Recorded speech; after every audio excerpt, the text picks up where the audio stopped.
नमस्कार, आप सभी का स्वागत है कार्यक्रम हमारा स्वास्थ्य में। मैं हूँ प्रीति। किसी भी दंपत्ति के लिए मातृत्व सुख या कहें कि संतान सुख बेहद महत्वपूर्ण होता है, लेकिन क्या हो अगर उसमें उनको किसी तरह की कोई समस्या आ रही हो। ये कहना कि ये समस्या बहुत विकराल है आज के समय में बिल्कुल ही गलत होगा, क्योंकि आधुनिक इतनी साइंस इतनी ज़्यादा डेवलप हो चुकी है कि इसमें बहुत सारे ट्रीटमेंट आ चुके हैं। गर्भधारण को आराम से सक्सेसफुल कराना, ये आज मेडिकल के जो सफलता है इसमें कहीं भी सोचने की ज़रूरत नहीं है। जी हाँ, आप मेरी बातों से समझ गए होंगे। आज हम इसी विषय पे जानकारी प्राप्त करेंगे, जिसके लिए आज हमारे साथ स्टूडियो में एक खास मेहमान आई हैं, डॉक्टर नेहा प्रसाद, जो कि एक गायनाकोलॉजिस्ट हैं। इनसे हम जानेंगे गर्भधारण की समस्या और उनके उचित उपचार के बारे में। डॉक्टर साहब, आपका बहुत स्वागत है हमारे कार्यक्रम में। नमस्कार। मैं खास करके जो हमारे दंपत्ति हैं, अभी जो देखा जा रहा है भारत में, खास करके 6 में से एक जो दंपत्ति हैं वो मातृत्व सुख नहीं ले पा रहे हैं, वो गर्भधारण नहीं कर पा रही हैं महिलाएं। इसके पीछे क्या कारण है? इसके पीछे प्रमुख कारण ये है कि आजकल लड़कियां भी अपने एजुकेशन और करियर को लेके बहुत आगे बढ़ रही हैं, जिसके कारण शादियां जो हो रही हैं लड़की की एट अ हायर एज हो रही हैं। जैसे पहले आज से 10 साल पहले अगर 22-23 एवरेज एज था मैरिज का, तो आज वो 28 से 29 हो गया है, जिसके कारण लड़कियां लेट से मैरिज कर रही हैं और उसका काफ़ी सिग्निफिकेंट इम्पैक्ट होता है इनफर्टिलिटी या प्रेगनेंसी, गर्भधारण करने में असुविधा होने में। बाकी मुख्य कारण है कि आज का लाइफस्टाइल हमारा ऐसा हो गया है, जंक फूड हो गया है, एक्सरसाइज या व्यायाम करने की लोगों की इच्छा कम हो गई या ज़रूरत नहीं है। सब कुछ सीडेंट्री लाइफस्टाइल हो गया है, सब कुछ आराम से मिल जाता है। खाने पीने में जंक फूडों का इस्तेमाल ज़्यादा होता है, जिसके कारण ओबेसिटी भी एक एपिडेमिक हो गई है। अब ज़्यादातर लोग अब ओबेस कैटेगरी या ओवरवेट कैटेगरी में आते हैं, जिसके कारण भी गर्भधारण, जो कि एक महिला और पुरुष दोनों की फर्टिलिटी को इम्पैक्ट करता है, उसको कम करता है, जिससे गर्भधारण में प्रॉब्लम होती है। तीसरी बहुत इम्पॉर्टेंट कारण है इनफर्टिलिटी बढ़ने का कि पॉल्यूशन। बिहार के आप देखोगे, इंडिया के 100 मोस्ट पॉल्यूटेड सिटीज़ या टाउन्स में लोगे तो बिहार के 10 प्रमुख टाउन्स नंबर 100 में आते हैं। तो पॉल्यूशन का बहुत गहरा इम्पैक्ट होता है एक स्त्री के oocyte क्वालिटी या प्रजनन क्षमता पे, और साथ ही साथ इसका बहुत नेगेटिव इम्पैक्ट पड़ता है पुरुषों के स्पर्म पैरामीटर्स पे। सो ये सब प्रमुख कारण हैं आज के एज सिनेरियो में इनफर्टिलिटी बढ़ने का। जी, बहुत अच्छी आपने बताए हैं कारण कि इसके पीछे क्या कारण। लेकिन कोई ख़ास कमी महिलाओं में होती है या कोई ख़ास मैं अगर बोलूँगी कोई अगर बीमारी है, क्या उसकी वजह से भी ये संभावनाएं कम होती है? मैं यहाँ पे आपको करेक्ट करना चाहूँगी कि हमारे समाज में ये आज भी बिलीव है या ये माना जाता है, जो कि एक मिथ है, कि अगर किसी दंपत्ति को निसंतानता से वो जूझ रहे हैं तो उसका कारण महिला में ही कुछ कमी है, ऐसा माना जाता है। ये समाज में भी यही धारणा है, बट ये सत्य से काफ़ी परे है। अगर आप 100 दंपत्ति को ले और उसमें से अगर 30 से 35% केसेस में महिलाओं में कुछ कमी है जिसके कारण गर्भधारण में असुविधा हो रही है, तो वहीं अगले 30 से 35% केसेस में पुरुषों के सीमेन पैरामीटर के एबनॉर्मलिटी के कारण प्रेगनेंसी में प्रॉब्लम होती है, और बचे 1/3 केसेस में महिला और पुरुष दोनों में कुछ प्रॉब्लम्स है जिसके कारण गर्भधारण नहीं हो पा रहा है। तो महिलाओं में ही कुछ कमी है, ये सत्य से बिल्कुल परे है। अगर किसी कपल को प्रेगनेंसी होने में प्रॉब्लम हो रही है, 1 साल वो लोग साथ रह रहे हैं, उसके बाद भी ट्राई कर रहे हैं प्रेगनेंसी के लिए, लेकिन फिर भी गर्भधारण नहीं हो पा रहा है, तो ज़रूरी है कि उनको एक इनफर्टिलिटी स्पेशलिस्ट के पास जाना चाहिए और दोनों कपल का यानी पुरुष और महिलाओं का कंप्लीट एवैल्यूएशन यानी जांच होना चाहिए, और फिर उसके आगे मतलब हम निष्कर्ष पे आ सकते हैं कि क्यों नहीं बच्चा ठहर रहा है और फिर आगे का इलाज। जी, तो अगर मैं बात करूं मेडिकली टर्म में, जैसा कि आपने कहा कि महिला और पुरुष दोनों में ही ये एक संभावना है कि दोनों की वजह से भी नहीं होती है, गर्भधारण महिलाएं नहीं कर पाती हैं, लेकिन मेडिकली टर्म में कोई बीमारियां होती होंगी जिसकी वजह से भी महिलाएं कंसीव नहीं कर पा रही हैं। पुरुष का तो ठीक है, समझ में आता है, लेकिन महिलाओं को भी कई बार जो हम देखते हैं गर्भाशय में कुछ प्रॉब्लम आ गए हैं उसकी वजह से। तो ये कौन कौन सी बीमारियां हैं? कॉमन समस्याएं जो महिलाओं में होती हैं जिसके कारण गर्भधारण में असुविधा हो सकती है, वो आज की डेट में जैसे कि ट्यूबरकुलोसिस, हमारे देश में ट्यूबरकुलोसिस काफ़ी कॉमन है। तो अगर जेनाइटल ऑर्गन यानी गर्भाशय या ट्यूब्स का कुछ, गर्भाशय नलिया में कुछ ट्यूबरकुलोसिस का इम्पैक्ट पड़ा है तो उसके कारण महिलाओं को गर्भधारण में असुविधा हो सकती है। आजकल PCOS यानी पॉलीसिस्टिक ओवेरियन सिंड्रोम बहुत कॉमन है, जो कि रिप्रोडक्टिव एज ग्रुप की महिलाओं में होता है। 100 में से 25 से 30 महिलाएं इस प्रॉब्लम से जूझती हैं। उसके कारण भी इनफर्टिलिटी होता है, एंडोमेट्रियोसिस हो गया, ये सब प्रॉब्लम्स प्रमुख हैं महिलाओं में जिसके कारण की गर्भधारण में असुविधा हो सकती है। इंडिया में हाइपोथायरॉयडिज्म यानी थायराइड जो कि एक ग्लैंड होता है बटरफ्लाई शेप्ड गले में, उस ग्लैंड के कुछ प्रॉब्लम्स के कारण स्पेशली इंडिया में महिलाओं में ये प्रॉब्लम्स काफ़ी कॉमन होती हैं और वो भी इनफर्टिलिटी का एक कारण हो सकता है। जी, आपने अभी बात की है ट्यूबरकुलोसिस की, तो ये इसका इलाज क्या है? क्योंकि ये जनरली किसी को भी हो सकता है, तो इसका इलाज क्या है? तो ट्यूबरकुलोसिस के लिए पहले तो हमें डायग्नोसिस कंफर्म करनी होगी। अगर हम सस्पेक्ट कर रहे हैं कि बच्चेदानी यानी गर्भाशय में ट्यूबरकुलोसिस है तो हम एक एंडोमेट्रियल बायोप्सी यानी बच्चेदानी की जो लाइनिंग या पर्दा होता है उसका एक बायोप्सी लेते हैं, और अगर कंफर्म हो गया है कि ट्यूबरकुलोसिस है तो उसका ट्रीटमेंट अराउंड 6 to 9 मंथ का एंटी ट्यूबरकुलोस ड्रग यानी ट्यूबरकुलोसिस की जो ट्रीटमेंट है उसको देते हैं। और यहाँ पे मैं ये बहुत एम्फसाइज करना चाहूँगी कि अगर आप ट्यूबरकुलोसिस का ट्रीटमेंट ले रहे हैं तो ये बहुत ज़रूरी है कि आपको पूरी ट्रीटमेंट कंप्लीट करनी है। 6 से 9 महीने का जो ड्यूरेशन है आपको डॉक्टर की सलाह के साथ वो ट्रीटमेंट कंप्लीट करना है, बीच में ट्रीटमेंट नहीं छोड़ना है ट्यूबरकुलोसिस का। अच्छा, और कोई ख़ास अपने खुद से सेफ्टी के लिए कुछ उसमें कुछ करना चाहिए? सेफ्टी इन द सेंस कि अगर जैसे मान लीजिए हम लोग ये हमें पता है कि हाँ हमें ये प्रॉब्लम है, ट्यूबरकुलोसिस है या जो भी है, तो उसके लिए कुछ खास उपचार खुद से नहीं, खुद से बिल्कुल भी नहीं। ट्यूबरकुलोसिस आपको ना हो उसके लिए ये ज़रूरी है कि आप अपने खान पान पे ध्यान रखें। आपकी इम्यूनिटी अच्छी होगी तो आपको ट्यूबरकुलोसिस से बचा जा सकता है। तो आपके खान पान, न्यूट्रिशन पे अपना ध्यान देना चाहिए। अच्छा खान पान रखेंगे, न्यूट्रिशन अच्छा रहेगा, इम्यूनिटी अच्छी रहेगी तो ट्यूबरकुलोसिस होने के चांसेस कम रहेंगे। जी, और लेकिन सेल्फ ट्रीटमेंट बिल्कुल भी एडवाइजेबल नहीं है। जी बिल्कुल। और कौन कौन सी जांच है जिसकी द्वारा ये पता लगाया जा सके कि महिलाओं में या पुरुषों में नहीं हो गर्भधारण जो नहीं कर पा रही हैं उसके पीछे क्या कारण है? तो जब भी एक दंपत्ति 1 साल तक वो प्रेगनेंसी के लिए ट्राई करते हैं और उसके बाद उनको गर्भधारण नहीं महिलाएं कर पा रही हैं तो उनको एक फर्टिलिटी या इनफर्टिलिटी की कैटेगरी में लाया जाता है, और उसके बाद ज़रूरी है कि उनका डिटेल इन्वेस्टिगेशन होना चाहिए। महिलाओं के केसेस में अल्ट्रासाउंड, गर्भाशय और ओवरीज के लिए ट्यूब्स खुली हैं कि नहीं यानी गर्भाशय नली खुली हैं कि नहीं उसका जांच या तो HSG के माध्यम से या लैप्रोस्कोपी एंड डाई टेस्ट के माध्यम से, और ओवेरियन रिजर्व जानना बहुत ज़रूरी है यानी कि एक स्त्री के अंडाशय में कितनी संख्या में किसी भी पर्टिकुलर समय में अंडों का रिजर्व है। वहीं पुरुषों के लिए एक बेसिक इन्वेस्टिगेशन या जांच जो है उनके फर्टिलिटी को डिटरमाइन करने के लिए वो है सीमेन एनालिसिस यानी कि उनके धात की जांच, जिसमें कि हम जान पाते हैं कि उनमें कीटाणुओं की संख्या क्या है, उनकी मोटिलिटी कैसी है और मॉर्फोलॉजी कैसी है।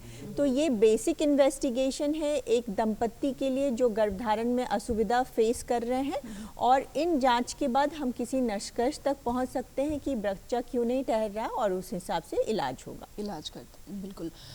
मैम आपने शुरुआत में ही बात करी थी कि पॉल्यूशन का बहुत बड़ा एक रोल है, तो मैं अगर बात करूंगी तो अभी हालिया कुछ दिन पहले एक आया भी था कि पॉल्यूशन की वजह से महिलाएं जो है वो मेनोपॉज की तरफ जा रही हैं बहुत जल्दी उम्र में, मतलब कम एज में। एक पहले जो बहुत ज़्यादा उम्र में हुआ करती थी वो जल्दी हो जा रही हैं। तो अब अगर मेनोपॉज हो जा रही हैं तो वो कैसे गर्भ धारण करेंगी फिर? तो अगर इस क्वेश्चन के रिलेटेड मैं आपको ये बताना चाहूँगी कि एक बच्ची जब भी जन्म लेती है तो वो अपने दोनों ओवरीज यानी अंडाशय में सीमित संख्या में अंडे लेके जन्म लेती है। उनके जीवन काल में कुछ भी नए अंडे नहीं बनते। उसके विपरीत पुरुषों में हर 70 से 72 दिन में करोड़ों की संख्या में नए शुक्राणु बनते हैं। तो जैसे जैसे महिला की उम्र बढ़ती है उनके अंडों की संख्या और गुणवत्ता कम होती जाती है। और आजकल बहुत सारे कारण हो, न्यूट्रिशनल डेफिशिएंसीज हो या फिर पोल्यूशन के कारण मेनोपॉज अगर जल्दी उम्र में हो रहा है यानी कि उनके अंडे खत्म हो गए हैं, उन्होंने मेनोपॉज अटेंड कर लिया है। इन केसेस में एक ऑप्शन जो है प्रेगनेंसी या गर्भधारण का है वो थर्ड पार्टी रिप्रोडक्शन यानी कि किसी oocyte डोनेशन यानी किसी और महिला का अंडा लेके यानी oocytes लेके उनके पति के शुक्राणु के साथ मिला के IVF की माध्यम से एम्ब्रियोज बनाते हैं और फिर उन एम्ब्रियोज को उस स्त्री के गर्भाशय में वापस डाला जाता है जिसके माध्यम से वो गर्भधारण कर सकती हैं। जी बिल्कुल। अभी आपने बहुत ही अच्छी चीज़ की जिक्र की है IVF के बारे में। मैं अपने दर्शकों को बताना चाहूँगी कि अभी ख़ास करके जब ये इतने डेवलपमेंट आ चुके हैं और जैसा कि मैम ने अभी जिक्र भी किया है कि बहुत सारे ट्रीटमेंट के बाद भी कोई बहुत बड़ी समस्या नहीं है गर्भधारण करना, लेकिन IVF जो एक बेहद इम्पॉर्टेंट चीज़ है हम उसके बारे में विस्तार से जानते हैं मैम से। डॉक्टर साहब, ये एक जो प्रक्रिया आपने अभी बताया है इसके बारे में बहुत सारी चीज़ें लोगों को नहीं पता है, उसकी वजह से भी लोग उधर नहीं जा पाते हैं। इसके डिटेल्स के बारे में बताएं। डेफिनेटली IVF या लेमैन टर्म में अगर हम बोले तो टेस्ट ट्यूब बेबी एक कॉम्प्लिकेटेड और टाइम टेकिंग प्रोसीजर है जिसमें कि आगे बढ़ने से पहले दंपत्ति का as a husband and wife detail investigation होता है ताकि उनके हम पैरामीटर्स, स्पर्म पैरामीटर्स और महिलाओं के हार्मोनल प्रोफाइल को जान सकते हैं ताकि हम ये जानना चाहते हैं कि उनका शरीर गर्भधारण के लिए महिलाओं का उपयुक्त है कि नहीं। अगर कुछ प्रॉब्लम्स पाए जाते हैं जांच के दौरान तो उनका ट्रीटमेंट होता है और उसके बाद मासिक के दूसरे या तीसरे दिन से महिलाओं को लगातार हार्मोनल इंजेक्शन लगाए जाते हैं जिसका ड्यूरेशन ऑन एन एवरेज 10 दिन का होता है। इन हार्मोनल इंजेक्शंस का उद्देश्य ये होता है कि हम IVF की प्रक्रिया में जब बढ़ते हैं तो हमारा उद्देश्य होता है कि एक की बजाय ज़्यादा अंडे हम स्त्री के शरीर से निकाल सके। सो हमारा उद्देश्य होता है 10 से 12 अंडे अगर हम एक स्त्री के शरीर से एक बार निकाल पाए तो उनके IVF के सक्सेस के चांसेस अच्छे हो जाते हैं। सो इसलिए ये हाई डोज में हार्मोनल इंजेक्शन रोज़ लगते हैं करीब 10 दिन के लिए और बीच बीच में अल्ट्रासाउंड के माध्यम से हम उनके अंडाशयों का स्कैन करके जानते हैं कि अंडों की संख्या और साइज़ क्या है।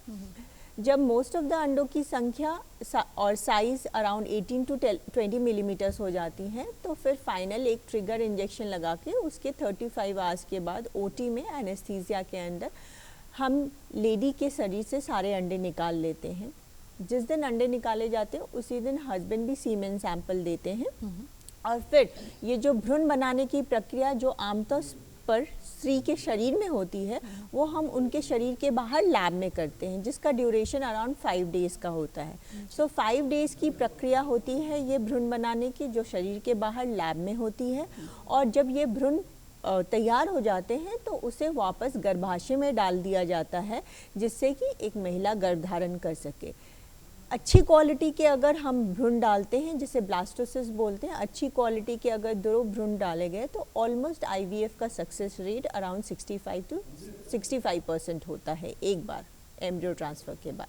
जी जैसा कि आपने बताया था स्टार्टिंग में ही कि पुरुषों की जो स्पर्म काउंट है उनकी दिक्कत की वजह से भी होती है, क्या ऐसे पुरुष को भी IVF के द्वारा बच्चे? डेफिनेटली एक स्पेशल मतलब इन विट्रो फर्टिलाइजेशन में ही एक स्पेशल ट्रीटमेंट है ICSI, इंट्रासाइटोप्लाज्मिक स्पर्म इंजेक्शन। ये स्पेशली उन पुरुषों के लिए बहुत सहायक है जिनके स्पर्म पैरामीटर्स बहुत अफेक्टेड है, स्पर्म्स की संख्या बहुत कम है। तो ICSI के माध्यम से उनको खुद का यानी जेनेटिक बच्चे उनके बायोलॉजिकल चाइल्ड हो सकते हैं। जी और एक चीज़ मैं जिक्र करना चाहूँगी कि आईवीएफ को लेके ज़्यादातर लोगों में, ख़ास करके जो अभी बहुत ज़्यादा जानकारी के अभाव की मैं अगर बात करूं, तो उसकी वजह से लोग आईवीएफ को बहुत ज़्यादा ये नहीं सोचते हैं कि हाँ उनका अपना बच्चा है, या ऐसे कुछ कन्फ्यूजन्स हैं, तो इसको क्लियर करना चाहेंगे। नहीं, डेफिनेटली आईवीएफ में आप बच्चा दंपत्ति का ही होता है unless and until third party reproduction हो, जिसका कि बिल्कुल कपल को यानी दंपत्ति के इंफॉर्मेशन के बाद ही, अगर मान लीजिए किसी पुरुष का कीड़ा ही यानी शुक्राणु नहीं है, या किसी जैसे पहले हमने बात की कि औरतों का मेनोपॉज हो गया और उनके अंडे ही यानी oocytes नहीं बचे, तब हमें थर्ड पार्टी रिप्रोडक्शन यानी किसी और महिला की oocytes और किसी और पुरुष के स्पर्म की ज़रूरत पड़ती है। अदरवाइज अगर स्पर्म्स हैं पुरुष में और महिलाओं में भी उनका ओवेरियन रिजर्व अच्छा है, तो उनके ही oocytes यानी उनके ही अंडे और पुरुष के स्पर्म से ही एम्ब्रियो बनाया जाता है, और वो बच्चा बिल्कुल भी उनका ही होता है, उनका जेनेटिक यानी बायोलॉजिकल बच्चा होता है। बस आईवीएफ में डिफरेंस ये है कि शुरू के जो 5-6 दिन की भ्रूण बनने की प्रक्रिया होती है, जो कि आमतौर पर स्त्री के शरीर के अंदर होती है, उसको हम शरीर के बाहर यानी लैब में करते हैं, और जब भ्रूण रेडी हो जाता है तो वापस उस भ्रूण को हम औरत के गर्भाशय में डाल देते हैं, ताकि उसका फर्दर डेवलपमेंट स्त्री के गर्भाशय में हो। तो ये बिल्कुल मिथ है कि ये बच्चा उनका नहीं है, वो बच्चा जेनेटिकली बायोलॉजिकली उन्हीं का है, अगर उनके अंडे और स्पर्म से आईवीएफ की प्रक्रिया की गई है तो। जी, और जो इनके जो बच्चे होते हैं, वो बच्चे में किसी तरह की कोई ख़ास चेंजेस डिफरेंट होते हैं नेचुरल और आईवीएफ के बच्चों में? अभी तक जो भी स्टडीज़ हुई है, पहला बच्चा जो आईवीएफ के माध्यम से जन्म ली थी, वो आज से 42 साल पहले 1978 में बॉर्न हुई थी इंग्लैंड में, और जो उसी इंग्लैंड में जुलाई 1978 में पहली बच्ची जन्म ली थी, जिसका नाम जूलिया था, और जो आईवीएफ के माध्यम से। और इंडिया में जो पहली बच्ची जन्म ली थी सेम साल 1978 में ही जन्म ली थी, अक्टूबर के महीने में, जिसका नाम दुर्गा है। ये दोनों बच्चियां खुद माँ बन चुकी हैं, और आज तक की जो स्टडीज़ है, आज तक का जो रिसर्च है आईवीएफ के माध्यम से जो बच्चे पैदा हुए हैं, उनमें ये पाया गया है कि उनमें और एक जो नेचुरल कंसेप्शन के द्वारा बच्चे पैदा हुए हैं, उनमें कुछ खास डिफरेंस नहीं है। बट ये रिलेटिवली एक न्यू साइंस है, आगे और भी रिसर्च होने बाकी है, लेकिन आज तक का जो रिसर्च है उसके हिसाब से आईवीएफ के माध्यम से जो बच्चे पैदा होते हैं वो बिल्कुल स्वस्थ होते हैं, और वो बिल्कुल नेचुरल कंसेप्शन के जो माध्यम से बच्चे पैदा हुए हैं उन्हीं के तरह होते हैं। जी बिल्कुल। तो देखा कि आपने, डॉक्टर साहब ने कितनी अच्छे से एक्सप्लेन किया है कि आईवीएफ भी आपका ही, एक तो वो आपका ही है, और वो नॉर्मल बच्चों जैसे ही होते हैं, बिल्कुल स्ट्रॉन्ग, और हर चीज़ उनमें हर क्वालिटी अच्छी होती है। तो जितनी भी ऐसी दंपत्ति हैं जो जिनको किसी तरह की कोई मानसिक तनाव में जी रहे हैं कि उनको क्या करना चाहिए आगे, तो एक आईवीएफ का ऑप्शन भी है, इसके लिए आपको चिंतित होने की ज़रूरत नहीं है। डॉक्टर साहब, एक बहुत बड़ी समस्या ये भी है कि ज़्यादातर हमारे समाज में महिलाओं को, एक तो उनको बहुत ज़्यादा प्रेशर भी दिया जाता है कि आप आफ्टर मैरिज इमीडिएटली उनको बच्चे, तो एक अंडर प्रेशर में भी वो जीती हैं, एक जो उनकी साइकोलॉजिकल होती है वो एक डिप्रेशन में चली जाती हैं। उनको क्या सजेशन देना चाहेंगे आप, मतलब उनकी मानसिक स्थिति कैसी रहनी चाहिए? यहाँ पे आपने बहुत अच्छा एक क्वेश्चन लिया है कि स्ट्रेस या डिप्रेशन या स्ट्रेस बोलें, स्ट्रेस का बहुत नेगेटिव इम्पैक्ट पड़ता है हमारी रिप्रोडक्टिव फिजियोलॉजी पे, यानी कि जिन महिलाएं या पुरुष स्ट्रेस से जूझ रहे हैं उनको गर्भधारण में असुविधा होती है, और एक स्ट्रेस भी एक बहुत प्रमुख कारण है जिसके कारण आजकल इनफर्टिलिटी बढ़ गया है, क्योंकि हमारा लाइफस्टाइल इतना स्ट्रेसफुल हो गया है, सब लोग भाग रहे हैं, टाइम नहीं है किसी के पास। सो अगर आप स्ट्रेस ले रहे हैं कि आपका गर्भधारण नहीं हो रहा है, तो उससे आपको कोई भी फ़ायदा नहीं होने वाला है, उसका सिर्फ नुकसान होगा, आपको गर्भधारण में और उस असुविधा होगी, आईवीएफ या ट्रीटमेंट में भी आपका सक्सेस रेट कम हो जाएगा। तो जब आप इनफर्टिलिटी के ट्रीटमेंट के लिए जा रहे हैं, तो मेरा यही सुझाव रहेगा कि आपको किसी भी तरह मेडिटेशन के माध्यम से या फिर योगा के माध्यम से या किसी साइकियाट्रिस्ट की हेल्प लेनी पड़े तो उसके माध्यम से भी अपने को स्ट्रेस फ्री रखना है, अपने को काम रखना है। आज साइंस बहुत तरक्की कर चुका है, आपको साइंस में इतनी तरक्की कर चुकी है कि आपको या तो दवाइयों के माध्यम से या आईयूआई के माध्यम से या at the end of the spectrum IVF के माध्यम से आपको बच्चा ज़रूर होगा। आप धैर्य रखिए और विश्वास रखिए, लेकिन हाँ, स्ट्रेस जितना कम लेंगे उतना आपके उपचार में ज़्यादा जल्दी आपको सफलता मिलेगी। जी बिल्कुल। अभी आपने आईयूआई की बात की है, तो ये क्या कौन सी प्रक्रिया है? आईयूआई भी एक सिंपल प्रक्रिया है गर्भधारण की, जिन कपल्स को प्रेगनेंसी में प्रॉब्लम हो रही है उनके लिए। और अगर स्पर्म पैरामीटर्स हस्बैंड के ऑलमोस्ट नॉर्मल है या हल्की फुल्की खराबी है, महिलाओं में गर्भाशय नलियाँ खुली हुई हैं, उनका ओव्यूलेशन अंडे का रिजर्व अच्छा है, तो ये एक सिंपल और इनएक्सपेंसिव प्रोसीजर है, बट इसका सक्सेस रेट डेफिनेटली आईवीएफ से कम है। एक साइकिल में आईयूआई का सक्सेस रेट अराउंड 15 to 20% होता है, बट ये एक सिंपल प्रोसीजर है, खर्चा कम है, इसीलिए डेफिनेटली अगर गर्भाशय नलियाँ खुली हुई हैं, सीमेन पैरामीटर्स नॉर्मल है, तो आईवीएफ के पहले हम आईयूआई ऑफर करते हैं दंपतियों को। आईयूआई में बेसिकली हमारा उद्देश्य रहता है 1 से 2 अंडे विकसित करना, क्योंकि नेचुरल साइकिल में महिलाओं को एक ही अंडा बेसिकली ओव्यूलेट करता है। और रेगुलर अल्ट्रासाउंड के माध्यम से हम देखते रहते हैं, जब एग्स मैच्योर हो जाते हैं महिलाओं के, तो एक फाइनल ट्रिगर इंजेक्शन देके हम ओव्यूलेट कराते हैं महिलाओं को। और जो ये फाइनल ट्रिगर इंजेक्शन लगा है उसके 38 to 40 आवर्स के पीरियड पे हम आईयूआई करते हैं, जिसमें कि हम हस्बैंड का सीमेन कलेक्ट करते हैं और लैब में उसको प्रिपेयर करके, वॉश करके, प्रिपेयर करके बेस्ट स्पर्म्स जो मोटाइल हैं उनको सेलेक्ट करके एक पतली सी ट्यूब के माध्यम से स्त्री के गर्भाशय में डाल देते हैं। तो ये है आईयूआई की प्रक्रिया। ये सिंपल इनएक्सपेंसिव प्रोसीजर है। एक साइकिल यानी 1 महीने का खर्चा अराउंड 15,000 के करीब आता है और सक्सेस रेट अराउंड 15 to 20% होती है, जबकि आईवीएफ में खर्चा अराउंड लाख, मतलब it's an expensive procedure, but success rate definitely IVF का ज़्यादा होता है। बिल्कुल। तो देखा आपने कि आईवीएफ हो या आईयूआई है, ये जो एक प्रक्रिया है इसके माध्यम से भी गर्भधारण की हो सकती है। डॉक्टर साहब, एक और समस्या है जो खास करके महिलाओं में देखने को मिलता है, जिनका नेचुरल भी जो गर्भधारण करती हैं उनमें मिसकैरेज एक बहुत ही टफ वर्ड है, क्योंकि हम इसको एक्सेप्ट नहीं कर पाते हैं, लेकिन एक कड़वी सच्चाई भी है, ये भी एक समस्या है। मिसकैरेज की समस्या क्यों उत्पन्न हो जाती है? देखिए, मिसकैरेज यानी गर्भपात होना ऑन एन एवरेज इसका रेट 10 to 12% है जी। 30 इयर्स की जो कम महिलाएं हैं उनमें। और इसका मोस्ट इम्पॉर्टेंट, अगर पहले 3 महीने में गर्भपात हो रहा है तो उसका मोस्ट कॉमन कारण होता है एबनॉर्मल भ्रूण, यानी कि जो भ्रूण यानी एम्ब्रियो जो डेवलप हो रहा है प्रेगनेंसी में वो जेनेटिकली नॉर्मल नहीं है, वो या तो 46XX जो कि एक महिला का क्रोमोसोमल कंपोजिशन है और 46XY एक पुरुष का क्रोमोसोमल कंपोजिशन है, वो नहीं है, उसमें कुछ ऊपर नीचे है जिसके कारण वो भ्रूण नॉर्मल नहीं है। इसीलिए नेचर की हमेशा एक टेंडेंसी होती है rejection of the abnormal. So most common कारण फर्स्ट 3 महीने में अगर गर्भपात हो रहा है तो उसका एबनॉर्मल भ्रूण है।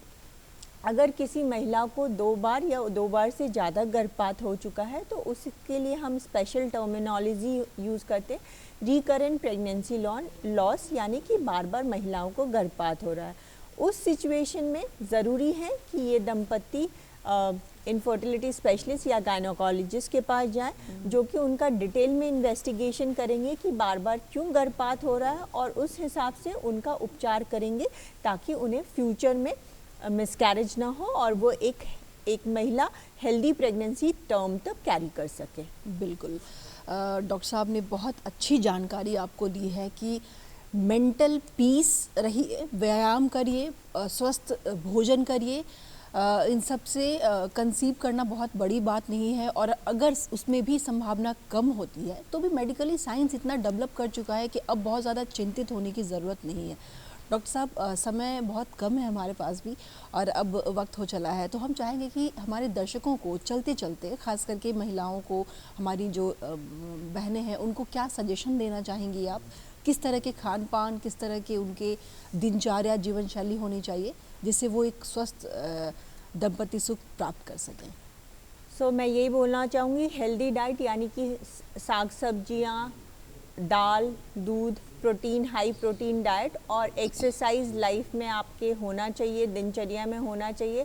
एक नॉर्मल वेट आपका होना चाहिए अगर आप प्रेगनेंसी के लिए ट्राई कर रहे हो, और अगर प्रेगनेंसी के लिए ट्राई कर रहे हो तो प्री कंसेप्शन पीरियड में ही एक गायनेकोलॉजिस्ट से आप सलाह लीजिए, जो कि आपका कुछ इन्वेस्टिगेशन करके और कुछ दवाइयाँ जो प्री कंसेप्शन पीरियड में स्पेशली फोलिक एसिड शुरू करनी चाहिए वो आपका शुरू हो जाए, और फिर आप एक हेल्दी प्रेगनेंसी की तरफ बढ़ो। तो अभी आपको मेडिकली जानकारी दे रही थी गर्भधारण की जो समस्या है और उसके उचित इलाज क्या हैं उसके बारे में डॉक्टर नेहा प्रसाद। डॉक्टर साहब, आप हमारे स्टूडियो में आई हैं और इतनी जानकारी हमारे दर्शकों को दी, इसके लिए बहुत बहुत धन्यवाद। उम्मीद है आज का हमारा ये अंक आपको बेहद पसंद आया होगा, और गर्भधारण से जुड़ी जितनी जानकारियाँ हैं और जो समस्या है उसके बारे में हमने आपको आज जानकारी आप तक पहुंचाई है। एक निश्चिंत लाइफ जी लीजिए और एक पीस भरी ज़िंदगी जिए, ये कोई बहुत बड़ी समस्या नहीं है। अब एक अगले अंक में हम एक नई जानकारी के साथ फिर से उपस्थित होंगे, तब तक के लिए हमें दीजिए इजाज़त। नमस्कार।